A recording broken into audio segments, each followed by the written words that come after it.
Wawa, twice a boom town, and twice a ghost town.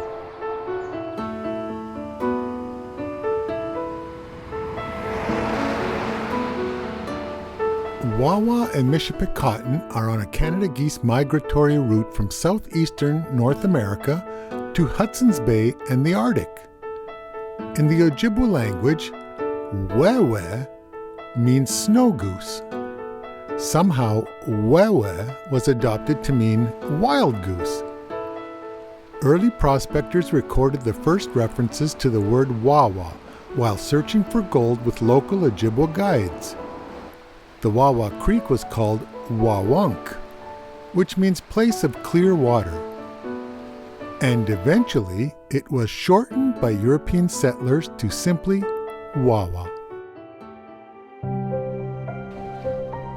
In the early 1700s, the Great West Company built a trading post at an Ojibwe summer campsite adjacent to the mouth of the Michipicoten River.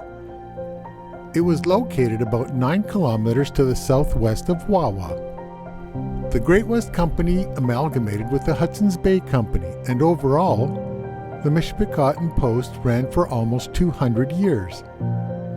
The only thing that remains today are remnants of some of the foundations.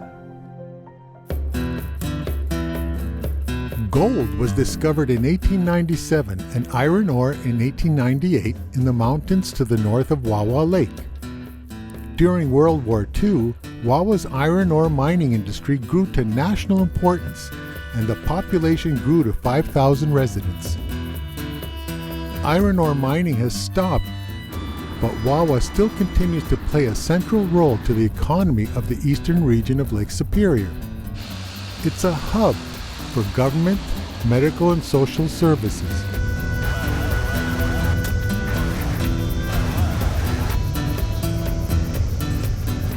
It is the gateway to over 120,000 lakes for fishing, hunting, and exploration. It has 4 seasons of activities. It is an absolute paradise for hikers, campers, canoeists, and all outdoor enthusiasts. Whether you pre-planned your trip around Lake Superior or just picked up and hit the road, visiting the local Tourist Information Center is a must. It provides a wealth of information about a variety of local attractions, activities, and a number of creative ways to explore local history. And if that isn't enough, perhaps wild blueberry products or unique crafts from local artisans will help your journey.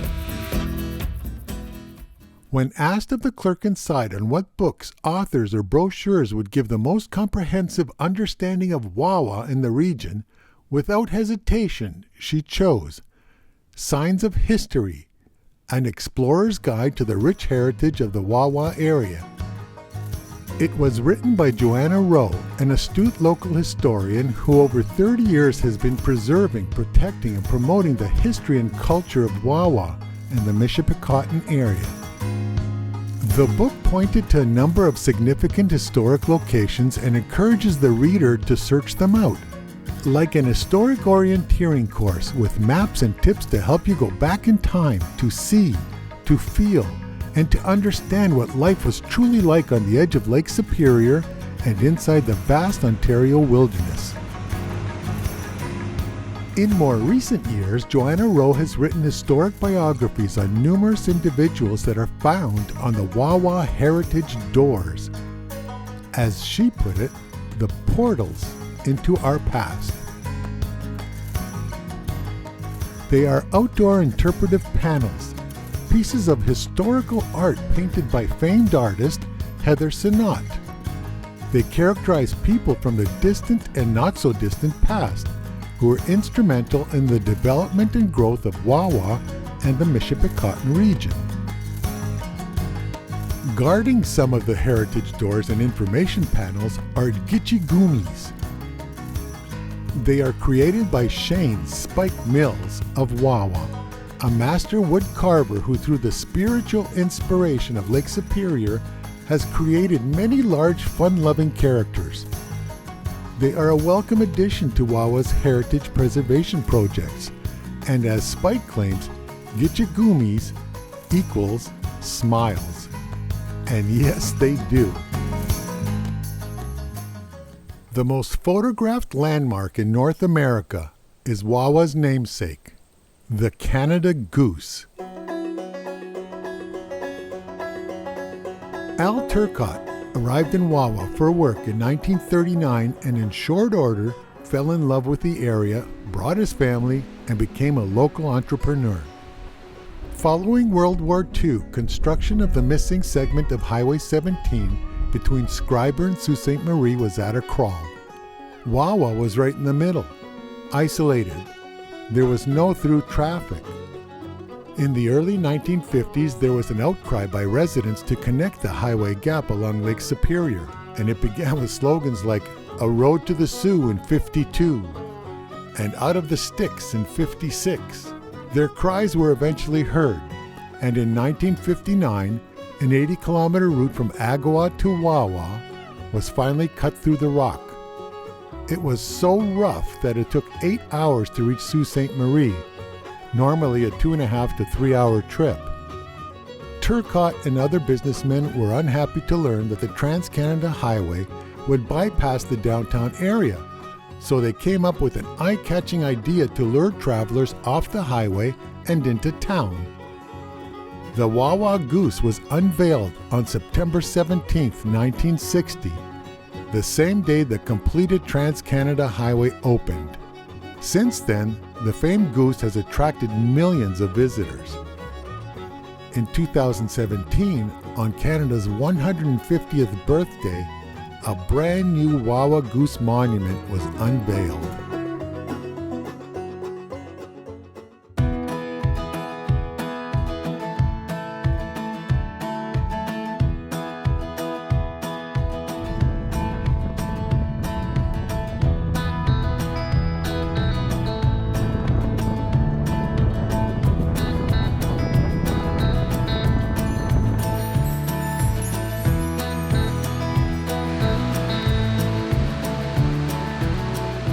The scenic High Falls on the Magpie River. It is 75 feet high and 125 feet wide. High Falls has a significant historical past in the region. Wood was first harvested along the Magpie and Michipicoten rivers in 1900. Pulpwood and logs for railway ties were cut along the brand new Algoma Central Railway right-of-way between Michipicoten Harbor and the newly opened Helen Iron Mine. Farmers and laborers from eastern Canada looking for winter work would travel to the area to take up axe and saw in the remote logging camps scattered throughout the region. The main method of logging was to fell the trees by hand, haul the logs by horse on icy winter roads, and pile the harvested wood onto frozen lakes. A series of dams was constructed on the outgoing streams of these lakes to ensure high water levels. During the spring thaw, the wood would drift to the dams, which would be opened in a particular sequence to ensure the swiftest flush of wooden debris down the rocky riverbed to its destination. Despite their best efforts, the rivers sometimes jammed, and the waterfalls like this one became a mammoth tangle of pulpwood debris. It often took many strong backs, ingenuity, and good old-fashioned dynamite to clear the way. During the spring log drives, the sure-footed workers were called rodeo hogs. They had the dangerous job of hopping and dancing across the floating logs. The wood was bound into huge wooden rafts surrounded by large boom logs and towed to the pulp mills in Sault Ste. Marie. During World War II, German prisoners of war helped fill the labor shortage on the Magpie and Michipicoten rivers. There is an interpretive walking trail, picnic shelter with a barbecue and rest facilities, and a number of heritage doors guarded by a Gichigumi.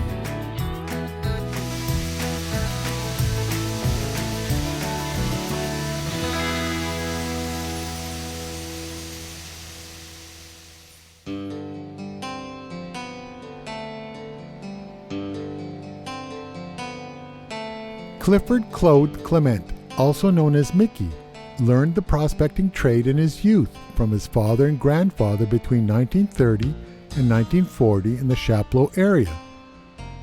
He moved to Wawa in the 1950s and worked for local mines, trapped animals, and operated a sawmill.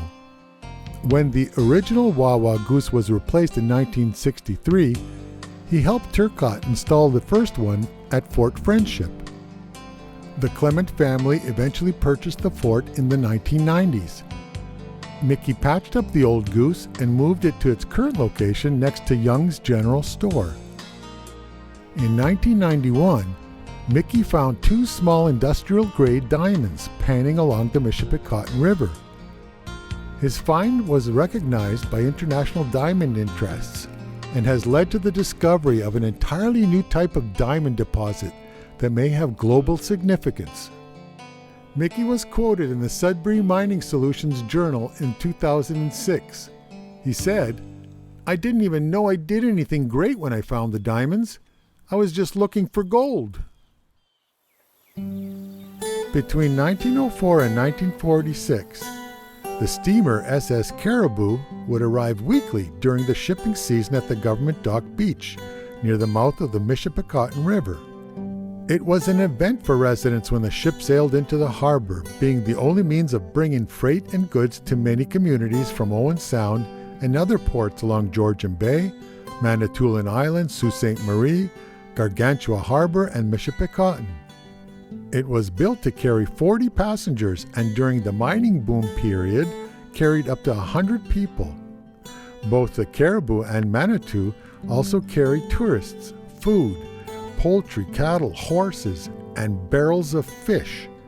The smells were overpowering and combined with gales in the fall made the 8 to 12-hour trip miserable to say the least. Arthur Batten was the captain on the Caribou for 32 years. He claimed to sail the ship by ear, nose, and by God. He navigated 1,900 kilometers per week along some of the most treacherous shorelines on the Great Lakes, with a steering wheel, magnetic compass, and a whistle. In soupy fog conditions, he would sound the whistle, sniff the air, and listen for just the right depth of echo. It must have worked, as his career ended without incident.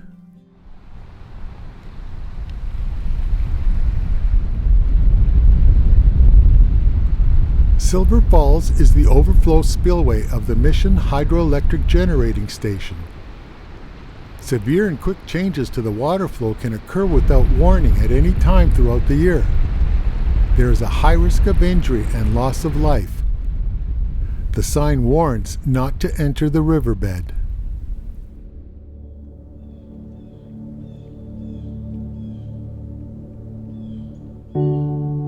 Alexander Young Jackson was a founding member of the Group of Seven and left a poignant legacy not only on the Canadian art scene, but also towards the nation's identity through landscape art in the wilderness regions of Canada. Jackson felt a special lure to and liking of northern Algoma and the eastern region of Lake Superior. During the 1950s, he visited often, painted around Wawa Lake, Michipicoten River and the village, and Sandy Beach. Jackson moved to the Ottawa area in 1955 and sadly suffered a stroke in 1965, ending his passion to paint. He lived until 1974 and was interred on the grounds of the McMichael Art Gallery in Kleinburg, Ontario.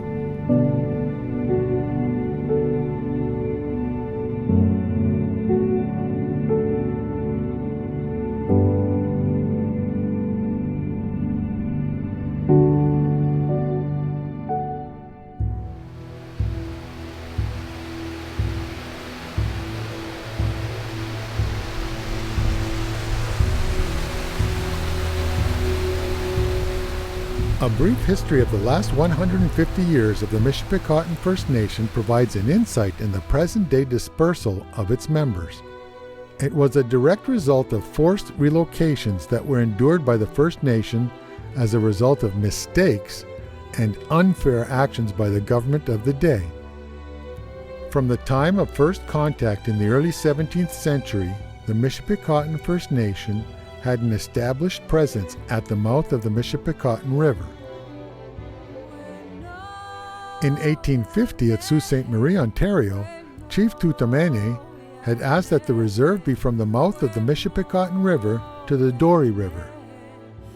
The government erred in the survey, and the land set aside for the reserve was several kilometers to the west, away from the river and the harbor. The Michipicoten First Nation did not live on reserve land for most of its brief history between 1850 and 1970. Today, through the addition of land settled in various land claim settlements, the Michipicoten First Nation enjoy an extensive coastline along Lake Superior and a large tract of pristine land and eco-rich environment of beautiful wilderness. The waters are clean. There is an abundance of wildlife, birds, and indigenous plants. Fishing, hunting, and trapping are still practiced by the people, and the children are taught the ways of their ancestors.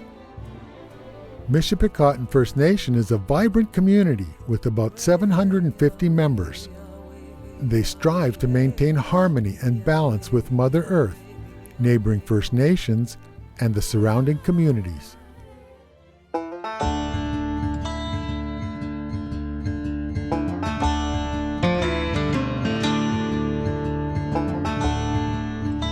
You just cannot leave or bypass Wawa on the Trans-Canada Highway without stopping at Young's General Store. Just a couple minutes past the airport, you will easily spot a second goose. In fact, it's the original Wawa goose. There are many antique exhibits on and around the old wooden veranda, some historical in nature, like the Gold Sluice, or some more practical and humorous. You can't miss Henrietta the Moose, which is an obvious photo op. The general store is incredibly inviting and a wonderful shopping opportunity. Young's General Store has been welcoming visitors for over 40 years. Bill and Anita Young opened Young's Gift and Bait Shop in 1971, and through their creativity and foresight created a landmark on the Lake Superior Circle Tour. They advertise, if you crave summer sausage and homemade fudge, or simply need an ice cream to cool off, Young's General Store is the perfect stop for you.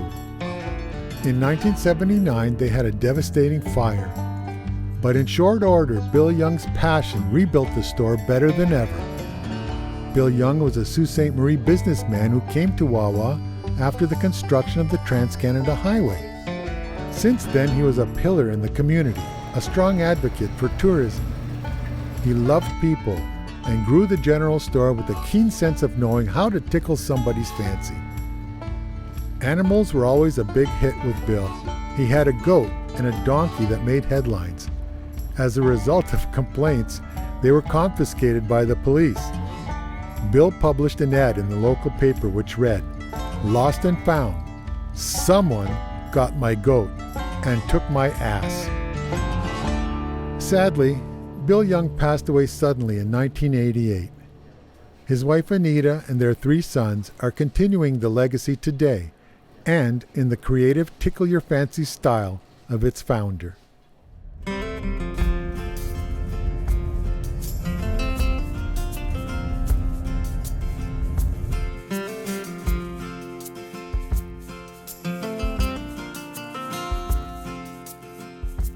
This old town.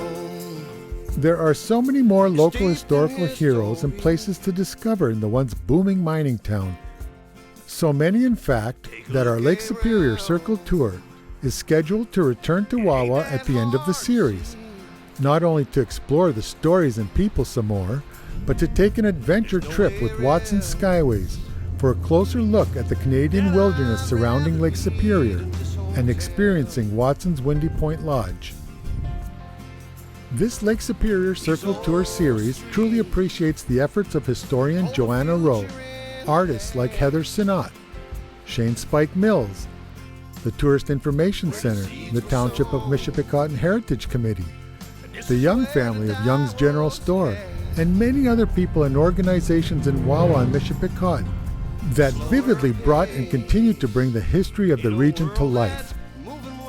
The Municipality of Wawa is not too unlike many Northern Ontario towns. You could have driven right past it on the Trans-Canada Highway, barely catching a glimpse of the goose, only to search for a mileage sign to the next town. Wawa can easily capture your heart. The landscape on and around Lake Superior is breathtaking. Even though you may have seen it time and time again, it continues to provide creative inspirations in so many ways. The people from long ago, the details of what was, and the comparisons to what is today. The continuing efforts of this community to preserve and educate all those that remain entice others to come and lure travelers to visit, learn, feel, and enjoy. And what will be remains to be seen. The sun will always shine on this treasured region and wilderness, and the geese will continue to fly. They go back to generations handed down. With any kind of luck, they'll take the time to stick around this old town. This old town, this old town.